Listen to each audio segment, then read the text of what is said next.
नमस्कार साथियों, मैं हूं डॉक्टर एस के सिंह। आज हम लोग बात करेंगे एक नए विषय पर, पैरासिटिक प्लांट। दोस्तों, विषय पर जाने से पहले इस फोटोग्राफ के थ्रू हम इस विषय को समझने का प्रयास करते हैं। देखिए, अगर आप उत्तराखंड के रहने वाले हैं तो देहरादून में एक टी गार्डन है। ये टी गार्डन का फोटो है और ये मूल प्लांट जो है यह है पलास का, जिसको आप कहते हो फ्लेम ऑफ फॉरेस्ट। ये पलास का पेड़ है और देखें तो पलास की पत्तियां चौड़ी चौड़ी होती हैं। फोटोग्राफ में भी दिख रही होगी, चौड़ी चौड़ी पत्तियां कहीं कहीं दिख रही है।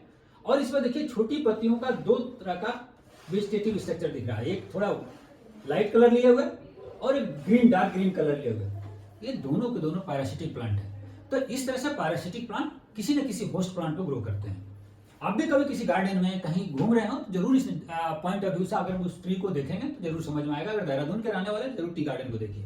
देखिए, अगर पैरासिटिक प्लांट को डिफाइन करना होगा तो पैरासिटिक प्लांट कहते किसे हैं? यानी ये plant that derive some or all, या तो पूरा या अधूरा, its nutritional requirement from another living plant without contributing to the benefit of the host is called parasitic plant। यानी वो पौधा जो पूर्ण रूप से या आंशिक रूप से अपने भोजन के लिए किसी दूसरे पौधे पर निर्भर हो, लेकिन उस पौधे पर जिस पर निर्भर हो उसको कुछ न दे, उसको कोई लाभ न दे, अपना लाभ पूरा करे, तो उसको कहते हैं।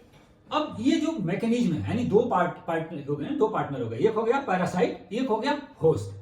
तो होस्ट पैरासाइट रिलेशन क्या है या मैकेनिज्म क्या है, तरीका क्या है जैसे पैरासाइट अपने होस्ट के पास जाता है?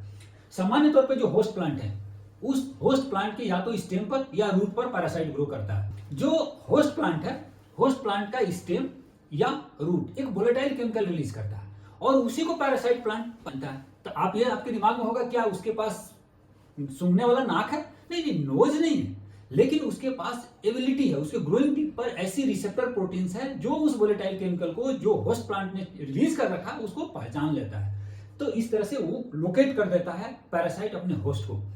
और जब लोकेट कर देता है तो जो पैरासाइट प्लांट है अपने होस्ट प्लांट पर लोकेट करने के बाद, पहुंचने के बाद एक स्पेशलाइज सकिंग रूट डेवलप करता है पैरासाइट, और उस सकिंग रूट को कहते हैं हस्टोरियम। ये जो हस्टोरियम है, यह हस्टोरियम होस्ट प्लांट के अंदर पेनिट्रेट करता है और जो उसका वेस्कुलर सिस्टम है उस वेस्कुलर सिस्टम के साथ, होस्ट प्लांट के वेस्कुलर सिस्टम के साथ पैरासाइट को कनेक्ट कर देता है। देखिए, एक मैकेनिज्म, एक आपको लेकर linking system, supply system generate करता है। और जब एक बार वेस्कुलर सिस्टम, होस्ट प्लांट के वेस्कुलर सिस्टम से पैरासाइट को जोड़ दिया तो उसकी सप्लाई इस्टेब्लिश हो गई और वो अपने फूड या पानी के रिक्वायरमेंट को पूरा करता है। यानी कह सकते हो हस्टोरियम के थ्रू एक उनको कैपेसिटी मिलती है पैरासाइट को कि अपने होस्ट प्लांट से फूड मटेरियल या पानी को सर्व कर सके। अभी देखें तो उसी प्लांट का एक क्लोज फोटो है।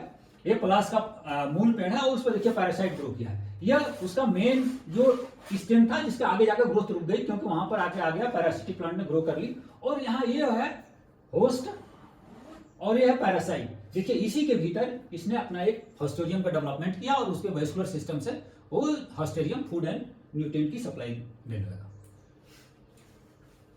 अगर पूरे पैरासिटिक प्लांट को समझने का प्रयास करें तो सामान्य तौर पर कई तरीके के, इसको कई तरीके से डिफाइन किया जा सकता है, कई तरीके से कैटेगराइज किया जा सकता है। तो पहली कैटेगरी का, अगर स्टेम के ऊपर, अगर होस्ट के स्टेम के ऊपर पैरासाइट ग्रो करे तो उसे कहते हैं स्टेम पैरासाइट। अगर होस्ट के रूट पर ग्रो करे तो उसको कहते हैं रूट पैरासाइट, हेमी पैरासाइट। अगर कोई पैरासाइट पार्शियल नेचर का है, यानी फुली डिपेंडेंट नहीं अपने होस्ट पर, उसके अंदर कैपेसिटी है कि वो फोटोसिंथेसिस कर सके, लेकिन वो अपने वाटर रिक्वायरमेंट को पूरा नहीं कर सकता है, तो क्या करता है, अपने हस्टोरियम से वाटर एंड न्यूट्रिशन रिक्वायरमेंट अपने होस्ट से लेता है। होलो पैरासाइट यानी वो कुछ भी नहीं करता, वो केवल अपने होस्ट से सब कुछ होस्ट से लेता है। तो यानी जो they are fully dependent on host. तो इस तरह के पैरासाइट को कहते हैं होलो पैरासाइट। और होलो पैरासाइट में क्लोरोफिल नहीं होती है, इस नाते फोटोसिंथेटिक एबिलिटी नहीं होती। अगर एग्जांपल देखें इन कैटेगरी का तो टोटल स्टेम पैरासाइट के अंदर आता है डोडर या कस्कुटा। कस्कुटा ये है, कस्कुटा ऐसा लगता है कि धागे धागे धागे ग्रीन धागे का पूरा ग्रो कर गया किसी भी होस्ट प्लांट को। होस्ट प्लांट बिल्कुल दिखता ही नहीं है, पैरासाइट ही पैरासाइट दिखता है, ऐसी सिचुएशन आ जाती है। पार्शियल स्टेम पैरासाइट के भीतर आता है लोरेंथस। आगे हम आपको फोटो दिखाएंगे जो गार्डन का, टी गार्डन का है। Total root parasite broomrape. Broomrape जो है टोटल रूट पैरासाइट है और बहुत ये पोटैटो, टोमेटो, ब्रिंजल के रूट्स पर ग्रो करता है, यानी एग्रीकल्चर पॉइंट ऑफ व्यू से भी ये सिग्निफिकेंट है।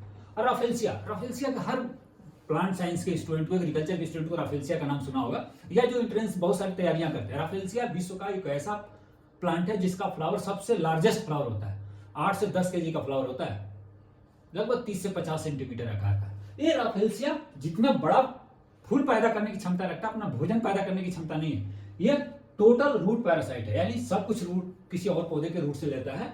तो ये होगा राफेल्सिया आपका पार्शियल रूट पैरासाइट में, sandalwood tree partial root parasite के कैटेगरी में आता है। देखिए ये होगा लोरेंथस, हमने कहा ना ये पलाश का पेड़ है, और इस पर देखिए लोरेंथस ने कितना बढ़िया स्टैब्लिश किया है, और डार्क ग्रीन के कलर के इस छोटे छोटे लीव्स हैं, और इस पर लोरेंथस का ग्रोथ है।